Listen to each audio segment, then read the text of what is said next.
Olá, a aula de hoje tem como objetivo trabalhar a questão do negro no Brasil, mais precisamente depois da abolição da escravidão no Brasil, isso em 1888. A partir desse momento, quando não tem mais escravidão, a discussão que fica é o que fazer com essa população, né?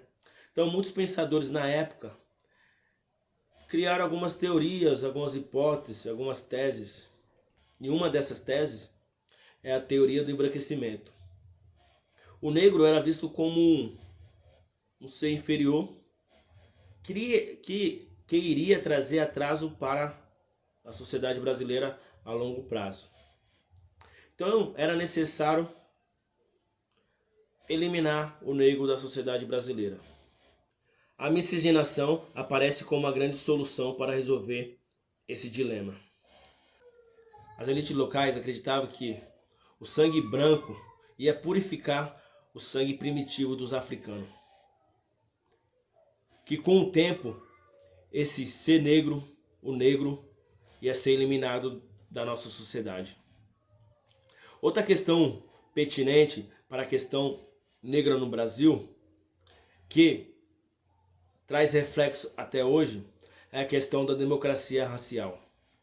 Por muito tempo, se acreditou no Brasil que a gente vivia numa democracia racial, ou seja, que as raças viviam em harmonia, que aqui não tinha preconceito, não tinha racismo. Sempre usando como exemplo os Estados Unidos, que criaram leis separatistas, na qual separava a sociedade. E no Brasil não tinha isso. Dessa forma se acreditava então que o Brasil vivia numa democracia, no respeito mútuo. Mas o que vemos na história é os negros sendo colocados para as periferias, os negros cada vez mais sendo aprisionados, os negros não se ascendendo socialmente. E quando você tem negros que se revoltam com essa democracia racial, hoje em dia fala que é mimimi, porque a gente não tem racismo. O Brasil não é um país racista. O Brasil é um país da democracia racial. Mas quando olhamos para a sociedade, percebemos que isso é uma falácia, que isso é mentira.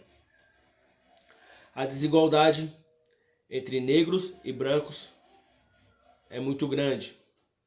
No trabalho, seja ela na faculdade, seja ela na favela ou nos bairros nobres. A favela no Brasil tem cor. O bairro nobre tem cor. Então,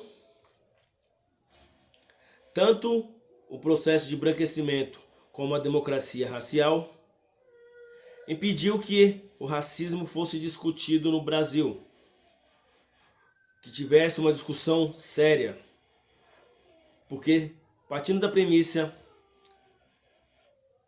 que vivemos numa democracia racial, não existe racismo. Então dessa forma a gente não discute, a gente não evolui para o próximo passo.